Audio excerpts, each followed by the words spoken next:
इस तरह का आपका क्वेश्चन पेपर था जिसमें आपको OMR शीट पे सारे के सारे 40 बहुविकल्पीय प्रश्नों के उत्तर देने थे। एक एक अंक के जो प्रश्न रहेंगे, इस तरह से आपका जो एग्जाम पेपर बनेगा कुछ इसी तरह से बनेगा। इसमें उसमें इसी तरह के इंस्ट्रक्शंस आपको देखने को मिलेंगे। चलिए पहले क्वेश्चन से स्टार्ट करते हैं। मैथमेटिक्स का जो पेपर है हम इसको सॉल्व करेंगे इसमें कंप्लीट। पहला क्वेश्चन इसमें पूछा गया है, निम्न में 140 का अभाज्य गुणनखंड बताना है, यानी कि product of prime factor of 140 बताना है आपको। क्या होगा तो सभी को पता होगा प्राइम फैक्टर कैसे निकालते हैं, फिर भी मैं आपको यहाँ पे निकाल के दिखा देता हूँ। तो इसमें निकालने के लिए हमें क्या करना पड़ेगा, सिंपली 140 को ले लेते हैं और 140 को लेने के बाद में जैसे कि हम 140 सपोज करें लेते हैं तो 140 ले लिया। 140 को लेने के बाद में हम इसको डिवाइड कर देते हैं, 2 से करेंगे, 2 सत्ते 14, 0 का 0, फिर उसको 2 से करेंगे, 2 35 दूनी 70, और इसके बाद में अब ये देखिए किससे कटेगा, तो ये कटेगा 5 से, 5 सत्ते 35। ठीक है, तो इस तरह से ये आपका आंसर हो गया। तो यहाँ पे 2 बार आया है, एक बार 5 और एक बार 7, यानी कि 2 गुणा 2 गुणा 5 गुणा 7 जो है आपका इसका आंसर होगा, यानी 2 की पावर 2 इंटू 5 इंटू 7 भी हम इसको लिख सकते हैं। ठीक है, तो हमारे पास कौन सा ऑप्शन सही है इसमें अगर हम देखते हैं तो यहाँ पर जो आपको आंसर मिलेगा, इसमें आंसर कौन सा मिल रहा है आपको, ये वाला सेकंड ऑप्शन जो है इसमें आपका करेक्ट है, और थर्ड ऑप्शन भी सेम टू सेम ही है। ठीक है, तो यहाँ पर मैं आपको दिखा देता हूँ, इसको हटा देते हैं और यहाँ पे देखिए आपका अभी अभी मैंने निकाला था 2 की पावर 2 गुणा 5 गुणा 7, या फिर 2 की पावर 2 गुणा 2 गुणा 5 गुणा 7, दोनों एक ही चीज़ होती है। इसमें मिसप्रिंट है या मिस्टेक है ऑप्शन में। ठीक है, तो आंसर दोनों ही सही है आपके। आगे बढ़ते हैं नेक्स्ट क्वेश्चन की तरफ। नेक्स्ट जो क्वेश्चन है इसमें पूछा गया आपसे, अगर HCF जो है आपको दे रखा है 6 और 20 का 2, और LCM दे रखा है आपको इसका LCM का मान निकालना है, यानी कि HCF का वैल्यू दे रखा है 2। हमारे पास फॉर्मूला जो होता है वो फॉर्मूला होता है HCF और LCM निकालने का। तो इसको देख लेते हैं हम कैसे निकालेंगे।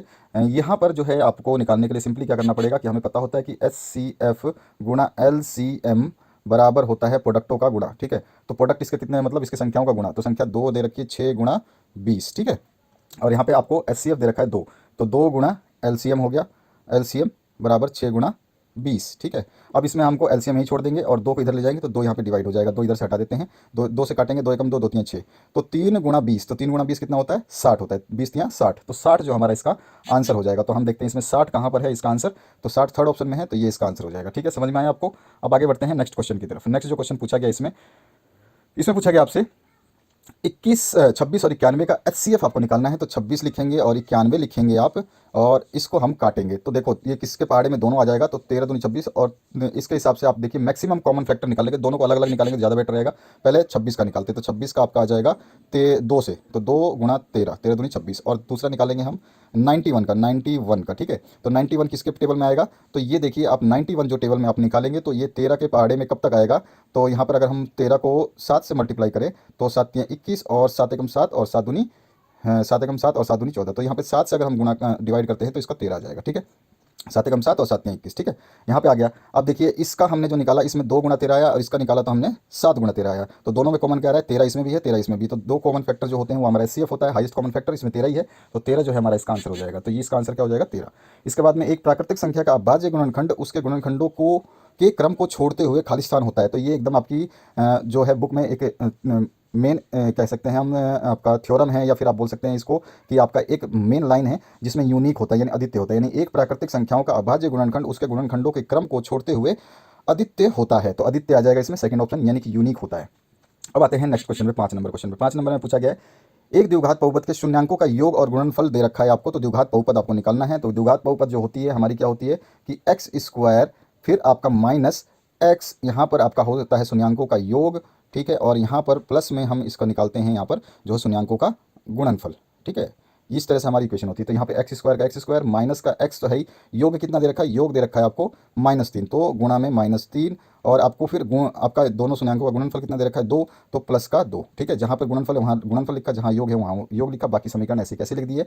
अब इसको आप गुणा करेंगे तो ये हो जाएगा एक्स स्क्वायर और माइनस माइनस गुणा होकर प्लस हो जाता है, तो प्लस का 3x और प्लस का 2। तो इस तरह की समीकरण कौन सी है, तो ये वाली x square plus 3x plus 2, ये हमारा फर्स्ट ऑप्शन इसमें करेक्ट हो जाएगा। ठीक है, अब आते हैं क्वेश्चन नंबर 6 पे। क्वेश्चन नंबर 6 पूछा गया है, यदि अल्फा और बीटा द्विघात समीकरण इसका शून्यांक है तो अल्फा प्लस बीटा क्या होता है। अल्फा प्लस बीटा का मान जो होता है वो क्या होता है, -b/a होता है। कौन सा, अल्फा, शून्यांकों का क्या पूछा है इसने, अल्फा प्लस बीटा, तो अल्फा प्लस बीटा को हम यही लिखते हैं ना, ये हमारा फॉर्मूला होता है, और अल्फा इंटू बीटा को क्या लिखते हैं, वो हमारा होता है c/a। ठीक है ना, तो हमारे पास ये ध्यान रखना है कि आपका कौन सा पूछा गया। इसके बाद आते हैं नेक्स्ट क्वेश्चन की तरफ। नेक्स्ट जो क्वेश्चन है इसमें पूछा गया आपसे, तो यहाँ पे आंसर आपका ये पहला ही हो जाएगा। इसमें पूछा गया y के जो बहुपद ग्राफ में दिया गया है इसमें px के शून्यांक बताने हैं। तो x को देखो एक बार काट रही है, 2 बार काट रही है और 3 बार काट रही है, तो शून्यांक कितने हो गए 3, तो यहाँ पे थर्ड ऑप्शन इसका करेक्ट हो जाएगा।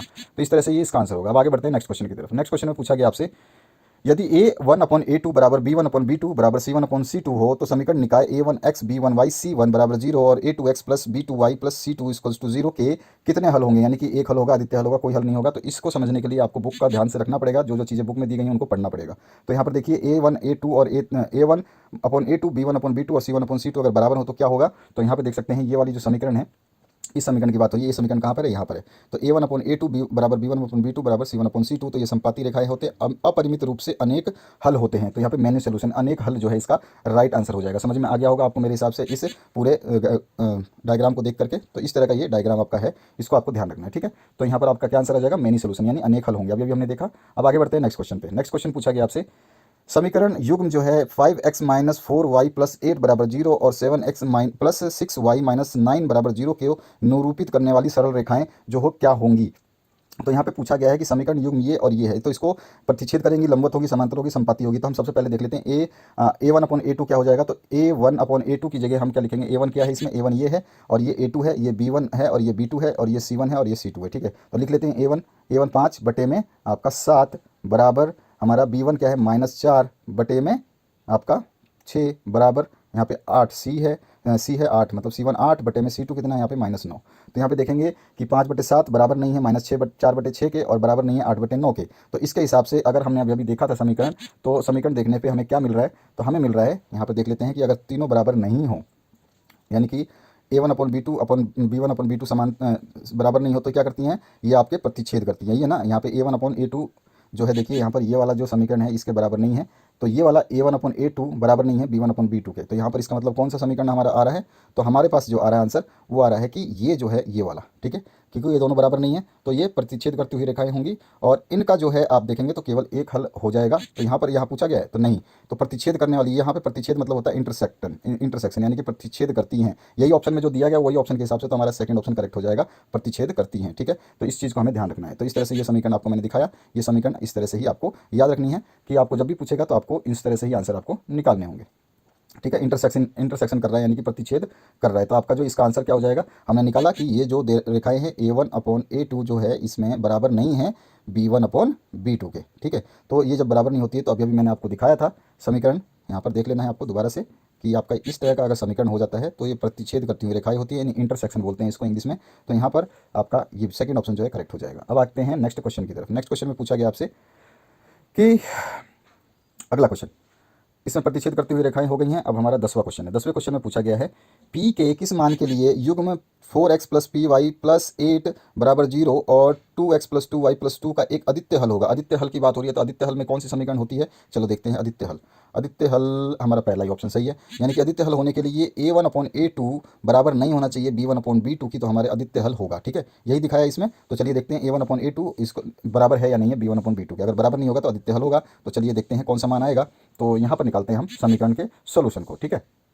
तो यहाँ पर चलिए स्टार्ट करते हैं। सबसे पहले देखिए यहाँ पर क्या दे रखा है, यहाँ पर दे रखा है a और b, ठीक है। यहाँ पर भी a और b। तो a1 क्या है इसमें 4, इसमें a1 4 बटे में इसमें a2 क्या है 2 बराबर हमारा p, यानी कि b1 p है और b2 क्या है 2, ठीक है। अब ये दोनों को हम मान निकालने, p को मान निकालें तो यहाँ पे गुणा कर देते हैं, वज्र गुणन। तो यहाँ पे क्रॉस मल्टीप्लिकेशन करने से क्या हो जाएगा 8 और ये कितना हो जाएगा 2p। तो 2p बराबर 8, तो p बराबर 8/2, 2 एकम 2, 2 चौक 8, ठीक है। तो यहाँ पे 4, p बराबर 4 अगर हो जाएगा तो ये दोनों बराबर हो जाएंगी, यानी p का मान जो है क्या आ रहा है 4 आ रहा है। तो अगर p का मान 4 हो जाएगा तो ये बराबर हो जाएंगे और हमें बराबर नहीं करना है, यानी कि p का मान 4 नहीं होना चाहिए, तो एक अदित्य हल होगा। तो हमारे पास ऑप्शन क्या है, सेकंड नंबर करेक्ट हो जाएगा। अब समझ में आ गया आपको। 11 नंबर क्वेश्चन है, समीकरण युग्म x प्लस वाई बराबर 14 और x माइनस वाई बराबर 4 का हल निकालना है। तो x प्लस वाई बराबर 14 दे रखा है आपको, मैं मिटा देता हूँ।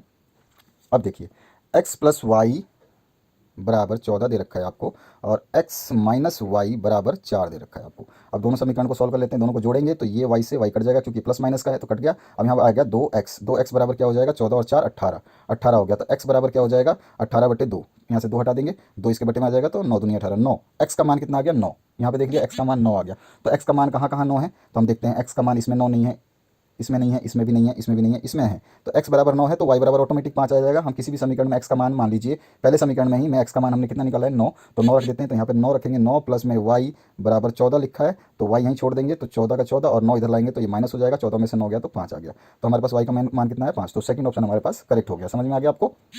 इसके बाद 12वां क्वेश्चन है, वह रैखिक युग्म जिसका कोई हल नहीं होता वो क्या कहलाता है? तो उसको बोलते हैं इनकंसिस्टेंट। जिसका कोई हल नहीं होता वो क्या होता है? असंगत होता है। यहाँ पे देख सकते हैं कि कोई भी समीकरण जिसका कोई हल नहीं होता है, कोई हल नहीं होता है तो समांतर रेखाएं होती हैं। यहाँ पे कोई हल नहीं होता है और वो असंगत होती है। ठीक है, यहाँ पर क्या हो जाएगा? a1/a2 is equal to b1/b2 is not equal to c1/c2। ठीक है, तो यहाँ पर हमारे पास क्या आंसर आ गया?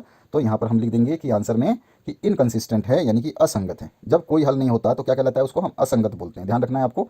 इसके बाद आते हैं नेक्स्ट क्वेश्चन पे। 13 नंबर जो क्वेश्चन है इसमें पूछा गया आपसे, समीकरण युग्म x प्लस वाई बराबर 9 और x माइनस वाई बराबर 1 है, तो इसका हल निकालना है। अभी जैसे हमने ऊपर निकाला तो वैसे निकाल लेंगे। x प्लस वाई बराबर 9 है, इसके नीचे लिख लेते हैं x माइनस वाई बराबर 1 है। दोनों को जोड़ देंगे तो y से y कैंसिल हो जाएगा। 2x बराबर हो जाएगा हमारे पास टोटल 10। तो x बराबर क्या हो जाएगा? 10/2। 2 एकम 2, 2 पंजे 10, तो x बराबर आ गया 5। ठीक है, अब x बराबर 5 आ गया तो x का मान पहले देखते हैं। 5 किस में है? इसमें भी है और किसी में भी नहीं है, तो यही हमारा आंसर हो जाएगा। अपने आप y 4 निकल जाएगा। 5 किसी में रख लीजिए, मान लीजिए x की जगह 5 रखा और प्लस में y बराबर 9 है, तो यहाँ पे y को छोड़ दिया, y बराबर 9 माइनस 5 हो जाएगा तो बराबर 4। तो x बराबर y बराबर 4 आ गया। थर्ड ऑप्शन हमारा करेक्ट हो गया। अब आते हैं अगले क्वेश्चन पे। अगला जो क्वेश्चन इसमें पूछा गया, निम्न में कौन द्विघात समीकरण है?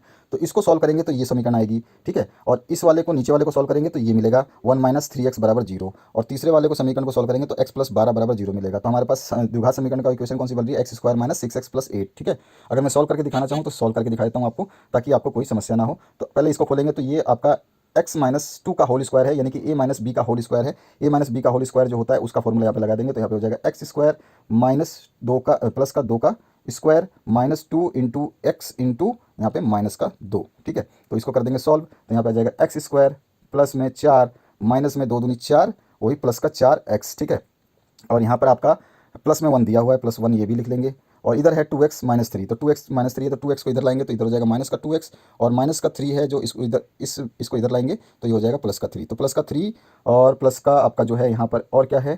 प्लस का 3 है आपका, प्लस का ये है आपके पास में प्लस का 1 है, तो 3 और 1 4 हो गया, और 4 और 4 8 हो गया। तो यहाँ पर कहीं मिस्टेक हुई है, इसको सॉल्व करके दोबारा देखते हैं। तो दोबारा देखते हैं, दोबारा क्या करना है हमको? सॉल्व कर लेना है। तो यहाँ पर आपको देखिए ये एक्स स्क्वायर हो गया, माइनस आपका आ जाएगा प्लस का 2 का स्क्वायर यानी कि 4।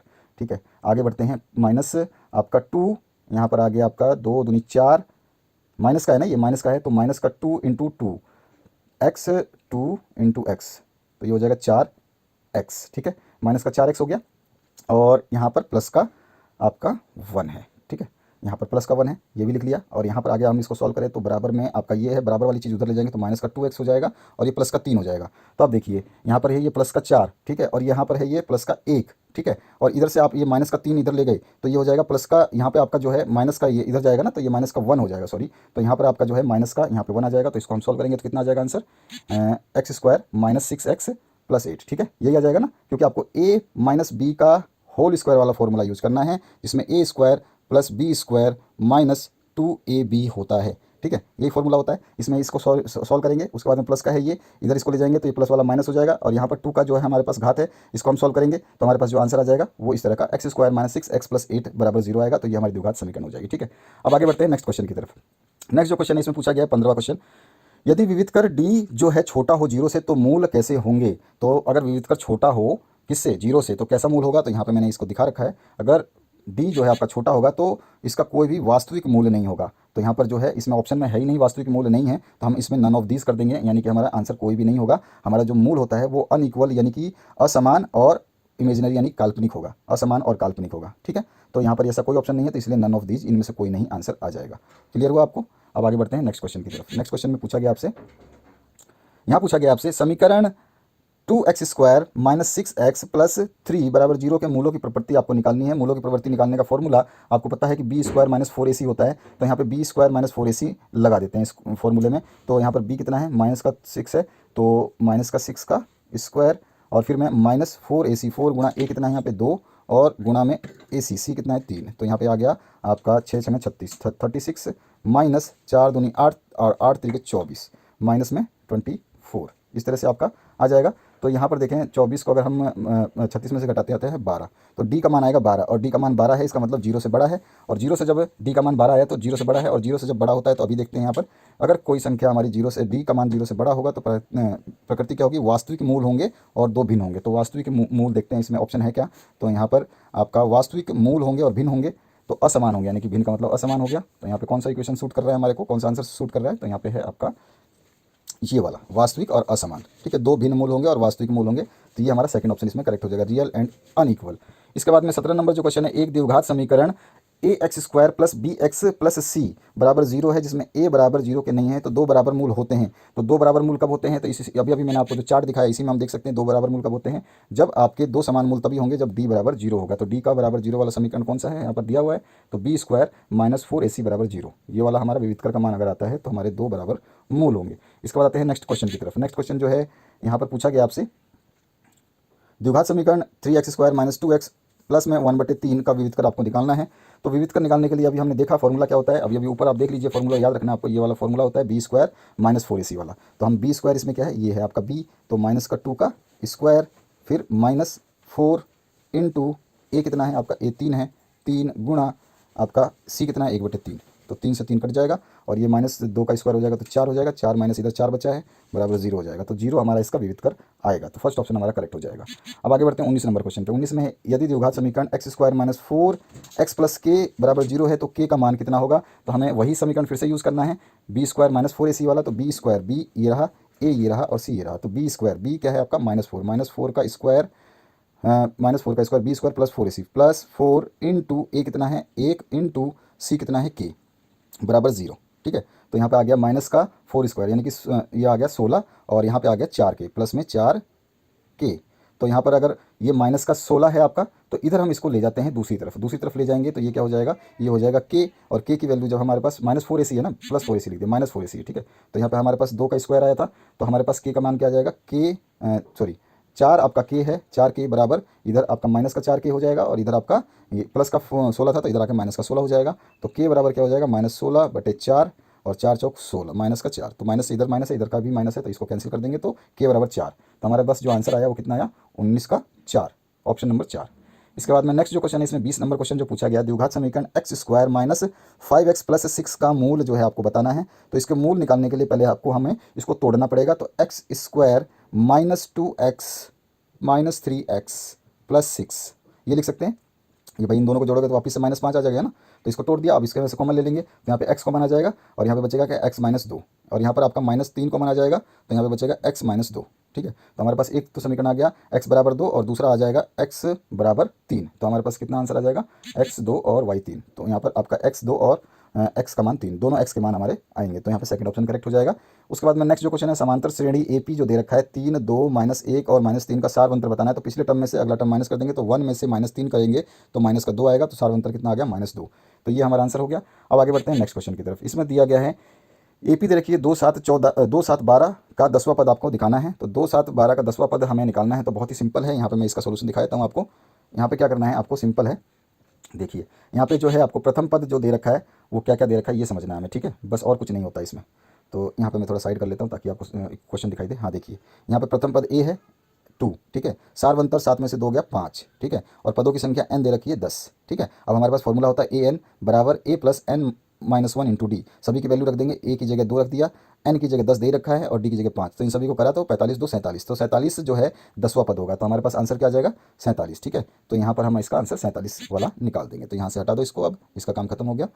तो यहाँ पर 47 जो है इसका आंसर आ जाएगा ये वाला। इसके बाद 23 नंबर है, 2 अंकों वाली कितनी संख्याएं 3 से विभाजित होंगी। 3 से विभाजित करने वाली 2 अंक वाली संख्या। तो 2 अंक वाली संख्या 3 एकम 3, 3 दूनी 6, 3 3 9, 3 चौक 12, 12 से स्टार्ट होगी। 2 अंक संख्या पहली 12 है और फिर 3 का टेबल पढ़ते जाएंगे और कितनी संख्याएं होंगी 2 अंकों की, तो 99 तक चली जाएंगी, है ना। तो इसको सॉल्व करके दिखा देता हूँ मैं। इसका आंसर यहाँ पे है, इस तरह से मैं आपको दिखा देता हूँ, खोल के इसको थोड़ा सा ओपन कर लेते हैं ताकि आपको पता चल जाए। तो यहाँ पर देखिए सबसे पहले 3 अंकों से विभाजित होने वाली जो पहली संख्या है, वो 3 अंकों से विभाजित होने वाली पहली जो संख्या है इसमें आपका 12 होती है, और सबसे लास्ट जो संख्या आएगी अगर 3 अंकों से 3 से विभाजित करने वाली, वो सबसे लास्ट संख्या 99 आएगी। यानी कि अगर AP बनाए तो पहली 12, फिर 15, फिर 18 और ऐसे करते करते 99 तक जाएगी। यानी कि पहला टर्म A हमें 12 मिल जाएगा और कॉमन डिफरेंस सभी का क्या है, 3 का। 3 से डिवाइड करना है तो 3 का टेबल चल रहा है, तो कॉमन डिफरेंस 3 का है, चाहे अगले टर्म में से पिछला टर्म घटा देंगे। उसके बाद में हमारे पास AN यानी अंतिम जो पद है वो दे रखा है हमारे को, L जो है या AN बोलते हैं, 99 दे रखा है। हमारे पास फॉर्मूला होता है A plus n minus 1 into D बराबर 99, और A हमारे को दे रखा है 12, n हमारे को निकाल लेना है। तो n हम निकालते निकालते जाएंगे, तो इस तरह से समीकरण को सोल्व करेंगे, n बराबर 30 आ जाएगा। तो 30वां पद जो होगा वो हमारी मतलब 30 संख्याएं ऐसी होंगी जो 3 से डिवाइड होंगी 2 अंकों की, ठीक है। तो ये हमारा इस इक्वेशन का समीकरण का हल हुआ, समझ में आ गया होगा आपको। अब आगे बढ़ते हैं नेक्स्ट क्वेश्चन पे, ठीक है। नेक्स्ट क्वेश्चन पूछा गया है 0 से 50 के बीच विषम संख्याओं का योग बताना है आपको। 0 से 50 के बीच में, तो 0 से 50 के बीच में विषम संख्याएं कौन कौन सी हो जाएंगी? तो आपकी विषम संख्या 1 होगी, 3 होगी, फिर 5 होगी, फिर 7 होगी, और ऐसे ऐसे करते करते 50 तक जाएंगे तो 49 भी विषम संख्या होगी। जो 2 से डिवाइड नहीं होती सारी विषम संख्याएं होती हैं। तो इस तरह से ये विषम संख्याओं का एक समूह बन जाएगा। तो इस क्वेश्चन का सोल्यूशन देखते हैं हम यहाँ पर। तो इस क्वेश्चन का सोल्यूशन कुछ इस तरह से करेंगे। देखिए कि हमारे जो ऑड नंबर होते हैं 0 से 50 के बीच में, वो होगी 1, 3, 5, 7। इस तरह से हमारा एपी बन जाएगा, और सबसे अंतिम पद जो है 50 तक पहुँचते पहुँचते विषम संख्या जो है 49 होगी, यानी कि अंतिम चरण ये हो जाएगा। ए एन का फॉर्मूला हमें पता है, तो ए एन हमारे को कितना दे रखा है? ए एन 49 दे रखा है, तो ए एन की जगह 49 रख देंगे।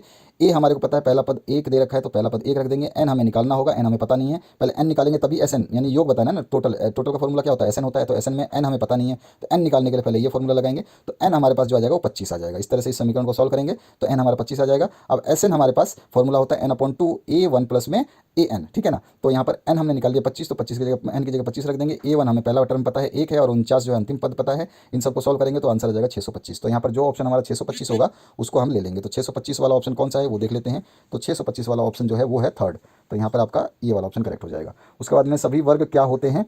तो सभी वर्ग होते हैं समरूप। आगे बढ़ते हैं नेक्स्ट क्वेश्चन की तरफ। क्वेश्चन नंबर 26 में पूछा गया आपसे कि इस तरह का जो है एक चित्र दे रखा है, इसमें डी ई समांतर है बी सी के, तो इसी का मान निकालना है। तो हमें पता है ए डी बटे में डी बी होता है, ए डी ए बी, यहाँ पे डी है ना, ए डी बटे में डी बी बराबर होता है ए ई अपॉन में ए ई सी, ठीक है। इसी का मान पूछा है, तो ए डी कितना दे रखा है? ए डी दे रखा है 1.5, ठीक है, और डी बी कितना दे रखा है 3 बराबर ए कितना दे रखा है 1, और ई सी हमें निकालना है। वज्रगुणन कर देंगे तो ये हो जाएगा 1.5 ई सी बराबर 3, तो हमारे पास आ जाएगा 1.5 ई सी बराबर 3, और ई सी को यहीं छोड़ देंगे तो 1.5 को इधर 3 से डिवाइड कर देंगे तो 1.5, इसको काटेंगे तो आ जाएगा 2। तो 2 जो है हमारा इसका आंसर होगा, तो ऑप्शन नंबर थर्ड जो है ये करेक्ट हो जाएगा, ठीक है। इस तरह से हम इसका निकालेंगे। इसके बाद आते हैं नेक्स्ट 27 नंबर क्वेश्चन पे। यदि दो त्रिभुजों के संगत कोण बराबर हो तो ये त्रिभुज समरूप होते हैं। इस कसौटी को किस नाम से जाना जाता है? तो जब भी आपके दो संगत कोण बराबर होंगे, यहाँ पे दो त्रिभुजों के संगत कोण बराबर होंगे, तो हमारा जो रूल होता है वो SAS है, साइड एंगल साइड का नियम लगता है। निम्न त्रिभुजों में समरूपता की कसौटी बतानी है, तो यहाँ पर भी आपका साइड है, फिर एंगल है, फिर साइड है, तो इसमें भी SAS नियम लग जाएगा। तो 28 नंबर क्वेश्चन हमने देख लिया। अब आते हैं 29 नंबर क्वेश्चन पे। 29 नंबर क्वेश्चन पूछा गया है समरूप त्रिभुजों की भुजाओं का अनुपात जो है ये है, तो त्रिभुजों का क्षेत्रफल बताना है। तो जो भुजाओं का अनुपात होता है, वहाँ पे भुजाओं का अनुपात जो होता है, इसका स्क्वायर जो होता है वो त्रिभुज का क्षेत्रफल होता है, एरिया होता है, ठीक है। तो यहाँ पर जो है स्क्वायर कर देंगे तो एरिया पता चल जाएगा। तो 4 का स्क्वायर कितना हो जाएगा 16, और 9 का स्क्वायर कितना होगा 81। तो हमारे पास एरिया कितना आ जाएगा 16 81। इसके बाद आते हैं हम नेक्स्ट क्वेश्चन पे। यहाँ पूछा गया है एक त्रिभुज है ए बी सी, अगर इसमें ए सी बराबर बी सी है, यानी एक त्रिभुज है आपका इस तरह से त्रिभुज है, ये रहा। इसमें बोल रहा है कि आपका ये वाला ए सी बराबर है बी सी के, ठीक है ना, ए सी। तो यहाँ पर ए और सी और बी और सी, तो यहाँ बी है, यहाँ पर ये आपका ए सी बी सी ए सी ये हो गया आपका, ठीक है, ए ये हो गया और बी हो गया। तो ए सी बराबर है आपके बी सी के। तो इस तरह बराबर होगा तो ये 90 डिग्री होगा, ठीक है, और ये 90 डिग्री होगा, तो हमारे पास क्या इसका मान आ जाएगा? यही पूछा कि एंगल सी क्या होगा, तो एंगल सी जो है वो 90 डिग्री आ जाएगा। तो इस तरह का चित्र बनेगा, तो इसमें 90 डिग्री का आंसर, क्योंकि यहाँ पाइथागोरस थ्योरम यूज हो रही है। इसके बाद नेक्स्ट जो क्वेश्चन है, इसमें पूछा गया समद्विबाहु समकोण त्रिभुज ए बी सी में कोण बी समकोण है। तो यहाँ पे हम समद्विबाहु त्रिभुज बनाते हैं जिसमें दो भुजाएं बराबर होंगी, ठीक है। ये बी कोण समकोण है, ये ए है और ये सी है। तो इसमें पूछा गया है बी सी, बी और सी ये 4 है, तो ये भी ऑटोमेटिक ए सी भी 4 होगा क्योंकि समद्विबाहु त्रिभुज है। तो आपको बताना है ए सी का मान, ए सी ये है, तो ए सी बराबर होता है इसका स्क्वायर प्लस इसका स्क्वायर। तो ए सी बराबर हो जाएगा ए सी स्क्वायर बराबर 4 का स्क्वायर प्लस में फिर से 4 का स्क्वायर। तो ए सी स्क्वायर बराबर हो जाएगा 16 प्लस 16, 16 16 32, तो 32 का आपका ए सी स्क्वायर का मान आ गया 32, ठीक है। ए सी स्क्वायर का मान आ गया, ए सी स्क्वायर का मान आ गया 32।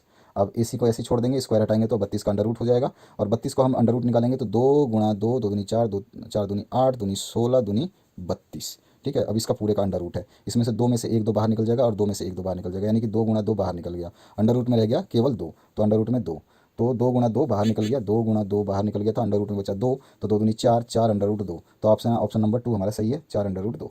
इसके बाद में नेक्स्ट जो 32 नंबर क्वेश्चन इसमें पूछा गया एक वृत्त की कितनी समांतर स्पर्श रेखाएं हो सकती हैं। इसमें समानांतर स्पर्श रेखाएं पूछी हैं, तो समानांतर स्पर्श रेखाओं के लिए हमारे पास केवल 2 ही हो सकती हैं, तो हमारे पास जो सेकंड ऑप्शन इसमें करेक्ट हो जाएगा। समानांतर कितनी स्पर्श रेखाएं हो सकती हैं वो अनंत होगी, अगर पैरेलल पूछा पैरेलल केवल 2 ही होंगी, ठीक है। तो ये आपका वृत्त है, इसमें एक समानांतर इधर खींच सकते हैं, एक समानांतर इधर खींच सकते हैं, तो हमारे पास 2 रेखाएं समानांतर हो सकती हैं, ठीक है 2। इसके बाद आते हैं 35 नंबर क्वेश्चन पे। 35 नंबर है 5 सेंटीमीटर त्रिज्या वाले एक वृत्त के बिंदु P पर स्पर्श रेखा पी क्यू केंद्र O से जाने वाली एक रेखा क्यू पर इस प्रकार है मिलती है कि जो ओ क्यू है वो 12 सेंटीमीटर है, तो पी क्यू की लंबाई आपको बतानी है। तो पी क्यू की लंबाई आ जाएगी 119। कैसे आएगी इसको हम यहाँ पे देख सकते हैं इस चित्र में। तो यहाँ पे समझ लीजिए, सबसे पहले आपको बोला है उसने कि एक वृत्त है जिसपे पी क्यू है, और उस पर आपकी त्रिज्या है 5 सेंटीमीटर की, और ओ क्यू की लंबाई 12 सेंटीमीटर दे रखा है। यही चीज़ आपको दे रखी है, तो सबसे पहले आपको इसको समझना होगा, उसके बाद में आप इसका आंसर निकाल सकते हैं। तो इस तरह से ये क्वेश्चन है। अभी मैं इसको आपको दिखाना चाहूँ तो ये थोड़ा सा ऊपर कर देते हैं, फिर इसमें समझ में आएगा आपको। ये देखिए यहाँ पर तो क्या बोल रखा है कि आपका P जो है, ये आपका बिंदु P है कोई, ये रहा P, यहाँ से स्पर्श रेखा PQ है, ये रहा PQ, और केंद्र O से जाने वाली एक रेखा जो है, केंद्र O से जाने वाली रेखा जो है वो बिंदु Q पर मिलती है, जिसकी लंबाई जो है 12 सेंटीमीटर है। तो PQ यानी कि P से लेकर के Q इस वाले लाइन की लंबाई बतानी है। तो बस इतना ही हमें करना है। तो चलिए इसको करके दिखा देता हूँ मैं। तो इसमें क्या होगा आपका, यहाँ पर देखिए, इसमें से आपका यहाँ पे दे रखा है हाइपोटेनस क्या होता है, यानी कि आपका कर्ण का स्क्वायर, यानी कि कर्ण का स्क्वायर 12 का स्क्वायर बराबर होता है इसका स्क्वायर प्लस इसका स्क्वायर, यानी कि 5 का स्क्वायर प्लस पी क्यू का स्क्वायर। तो पी क्यू का स्क्वायर हम जब निकालेंगे तो ये 12 का 144 हो जाएगा, 5 का 25 हो जाएगा। जब हम इस पी क्यू को यहीं छोड़ देंगे तो 144 में से 25 माइनस करेंगे तो 119 बचेगा। तो पी क्यू की वैल्यू आएगी √119। ठीक है, तो ये ऑप्शन जहाँ पर भी है हमारा वो सही आंसर हो जाएगा। तो चलिए देखते हैं इस आंसर को कहाँ पर है 119। तो चौथा ऑप्शन जो है 119 है, तो ये हमारा सही आंसर हो जाएगा। 34 नंबर जो क्वेश्चन इसमें पूछा गया है, वृत्त के किसी बिंदु पर खींची गई स्पर्श रेखा और उस बिंदु से जाने वाली त्रिज्या के बीच का कोण कैसा होता है। तो ये हमारा 90 डिग्री होता है। अभी हमने चित्र पे देखा कि वृत्त का कोई वृत्त है और वृत्त के किसी बिंदु पर जो है स्पर्श रेखा खींची जा रही है। ठीक है, और इस स्पर्श रेखा से जो केंद्र पर जाती है इसका मान कितना होता है, तो ये होती है 90 डिग्री। यही हमने देखा है हमेशा। तो ये कितना होता है 90 डिग्री। अब आगे बढ़ते हैं नेक्स्ट क्वेश्चन पे। किसी बाह्य बिंदु P से वृत्त पर PQ और PR दो स्पर्श रेखाएं खींची गई हैं। एक आपका ये है वृत्त और यहाँ पे कोई बाह्य बिंदु है जिसका नाम है P। ठीक है, इससे स्पर्श रेखा खींची गई है। एक तो आपका PQ, यहाँ पे Q डाल देते हैं, और दूसरी स्पर्श रेखा खींची गई है PR, यहाँ पे R डाल देते हैं। तो एक थ्योरम है हमारी कि बाह्य बिंदु से वृत्त के ऊपर खींची गई स्पर्श रेखाओं की लंबाई बराबर होती है। तो इसमें PQ अगर 4 है तो PR भी 4 होगा। तो हमारा ऑप्शन नंबर 3 करेक्ट हो जाएगा। इसके बाद में नेक्स्ट जो क्वेश्चन है इसमें पूछा गया है कि अगर बिंदु Q से एक वृत्त की स्पर्श रेखा की लंबाई 24 और Q से केंद्र की दूरी 25 है तो वृत्त की त्रिज्या का मान कितना होगा, ये आपको बताना है। तो वृत्त की त्रिज्या का मान निकालने के लिए हमें कुछ नहीं करना है, हमें सिंपल क्या करना है कि इसका स्क्वायर निकालना है। सबसे पहले देखिए यहाँ पे कर लेते हैं, ये आपका है एक कोई ये बिंदु। ठीक है, यहाँ पर आपकी ये होगी त्रिज्या और ये होगी इस तरह से। ठीक है, अब इसमें बिंदु Q से वृत्त पर एक स्पर्श रेखा की लंबाई जो है, और Q की केंद्र से दूरी जो है, Q की केंद्र से दूरी ये 25 है। ठीक है, और Q की केंद्र से दूरी 25 है और वृत्त की त्रिज्या आपको निकालनी है। और Q से एक वृत्त पर स्पर्श रेखा की लंबाई, जो ये स्पर्श रेखा ये वाली दे रखी है, ये 24 दे रखी है। ठीक है, तो आपको बताना है ये 90 डिग्री हो गई। तो 90 डिग्री के सामने वाला भुजा जो ये कर्ण होगी, तो 25 का स्क्वायर माइनस 24 का स्क्वायर कर लेंगे तो ये आ जाएगा 625 और इसमें से 24 का स्क्वायर घटाओगे तो आपके पास आ जाएगा 49 का जब अंडर रूट करेंगे, हमारे पाइथागोरस थ्योरम यूज़ करेंगे तो यहाँ पे आ जाएगा 7 सेंटीमीटर। ठीक है, अब आगे बढ़ते हैं। वृत्त की सबसे बड़ी जीवा यानी कि लॉन्गेस्ट कोड को हम डायमीटर बोलते हैं। ये आपका कोड, इसमें ये सारी जो लाइनें खींची जाती है, ये सारी सारी कोड है और सबसे बड़ी लाइन सेंटर से जाती है, इसको हम क्या बोलते हैं, डायमीटर। तो इसका आंसर हो जाएगा सेकंड ऑप्शन, डायमीटर या व्यास।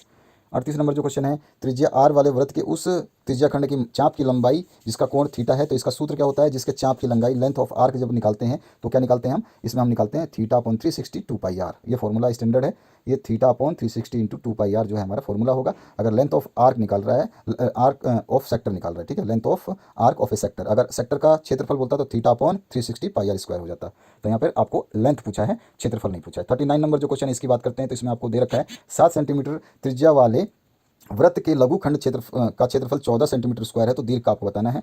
तो यहाँ पे क्या बोल रहा है कि एक वृत्त है, इस तरह से मैं बना देता हूँ, ये आपका वृत्त है और इसमें आपको इस तरह से, ये छोटा वाला है, इसको 14 सेंटीमीटर आपको दे रखा है। आपको बता रहा है कि इसका पूरे का कितना क्षेत्रफल होगा। तो सबसे पहले पूरे वृत्त का क्षेत्रफल में से अगर ये वाला क्षेत्रफल निकाल देंगे तो हमारे पास आ जाएगा। तो वृत्त का क्षेत्रफल होता है πr², माइनस में हमारे पास छोटा वाला क्षेत्रफल निकाल देंगे तो 14 को हम सेंटीमीटर स्क्वायर है, ये स्क्वायर नहीं सेंटीमीटर स्क्वायर है, तो 14 हम इसमें से घटा देंगे तो पाई का मान होता है 22/7 और हमारे को जो है इसका 7 सेंटीमीटर त्रिज्या दे रखी है। 7 का स्क्वायर से स्क्वायर कट गया तो यहाँ पे आ जाएगा 7 दूनी 14 और 154 आ गया। 154 में से 14 घटाओगे क्योंकि जब घटाना है तो 54 घटाओगे तो 140 आ गया। तो हमारे पास यहाँ पे 140 जो ऑप्शन है वो सही हो जाएगा, फर्स्ट ऑप्शन।